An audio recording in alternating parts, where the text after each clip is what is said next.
안녕하세요. 고스파 골공약소 정현성입니다.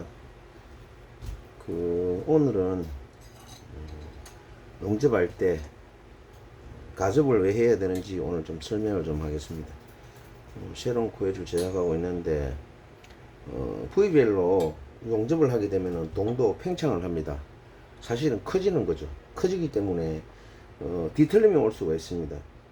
그런데 용접 한 도중에 한쪽 부위에 에너지를 주게 되면 이쪽이 늘어납니다. 길어 보이는 겁니다, 사실은. 근데 가접을 할 때 좌측과 예를 들어서 우측을 얘를 동시에 해주면은 같이 커집니다. 커지고 빠르게 한쪽 부위를 가접을 한 뒤 여기도 바로 가접을 해주면은 처음에는 길이가 좀 다르게 보여도 식으면은 제자리로 돌아옵니다. 근데 보편적으로 코일 제작하시는 분들이 가접에 대해서 뭐 크게 중요하지 않다고 생각하시는 분들도 많습니다. 그냥 대충 얹어 놓고 용접하면은 뭐 대충 맞아지겠지 생각하지만 사실상 다 만들고 나면 뒤틀어져 있습니다. 얘는 크기가 각각 늘어나면서 자기가 원하던 치수대로 안 될 경우가 상당히 많습니다. 그래서 최초에 용접할 때는 클램프대로 다 잡아주고 그 다음에 부위별로 가접을 일단 해주는 게 좋습니다. 저희는 가접을 일단 다 하고 그 다음에 로드 부위 전체 길이도 동시에 늘어날 수 있기 때문에 띄울 때 가급적인 빠른 속도로 용접을 해야 됩니다. 그래서 사실상 코일 제작하시는 분들이 산소 용접기라면은 가는 토치를 많이 사용합니다. 실제 산소 용접기용 토치가 나옵니다. 근데 그런 토치 가지고는 에너지 전달 속도가 굉장히 느립니다. 소행 같은 경우 뭐 10파이 미만 그런 용접할 때는 괜찮지만은 뭐 이렇게 두꺼운 20T라든지 뭐 15T 이상 이 가열하게 되면 가열이 빨리 안 됩니다. 에너지 줄 수 있는 양이 적기 때문에. 그래서 저는 절단 토치를 거의 사용하고 있습니다. 용접할 때 일반 산소 용접기로 할 수 있는 경우는 5파이 미만 아주 가능할 때 가끔 쓰고 거의 95% 이상을 절단 토치로 갖고 거의 산소 용접을 다 합니다. 산소 용접을 할 때 가장 큰 문제점이 뭐냐면은 피가열물을 에너지 온도를 빨리 올리는데 균일하게 줘야 됩니다. 근데 온도가 안 오른 상태에서 용제를 들이대면은 용제가 끓어버립니다. 끓어버리면 어떻게 돼요? 산화현상도 생기고 기포도 생깁니다.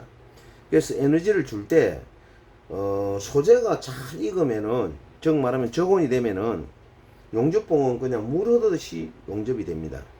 쉽게 말하면 예술가가 화가가 그림을 그리듯이 용접을 할 수가 있습니다.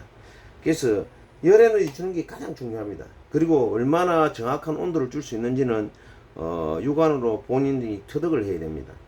550도, 500도, 600도 이 정도면 괜찮아. 이 정도에 대한 온도 그리고 과도한 온도를 주게 되면은 용접봉이 많이 녹아 들어갑니다. 그러면 구멍이 막히고 냉각수 흐름이 적어지겠죠. 그래서 에너지를 줄 때 소재가 있는 온도를 잘 파악하셔야 됩니다. 제가 용접을 한번 해보겠습니다.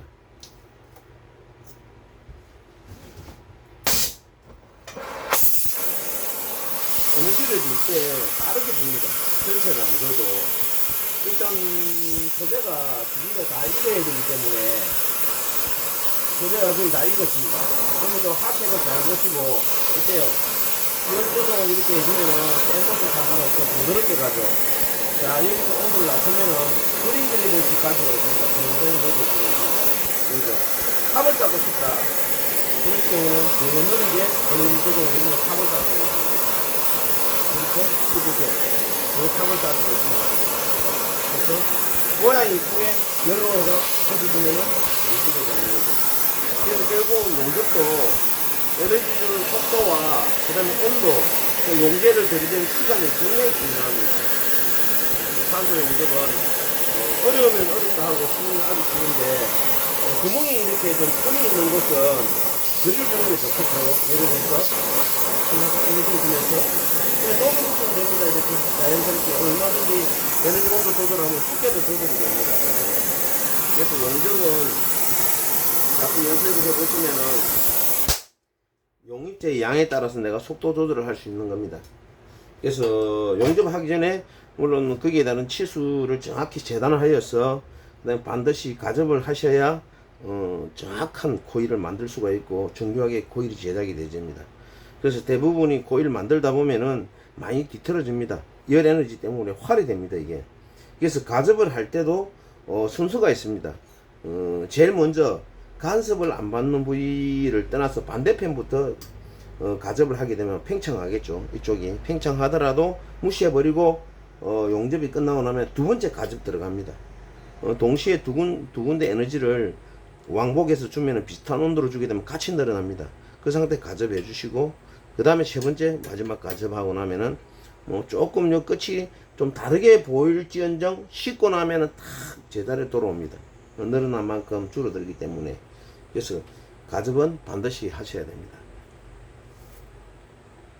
많은 분들이 참고하셔 갖고 코일 제작할 때 응용해 보시면 도움이 많이 될 것입니다.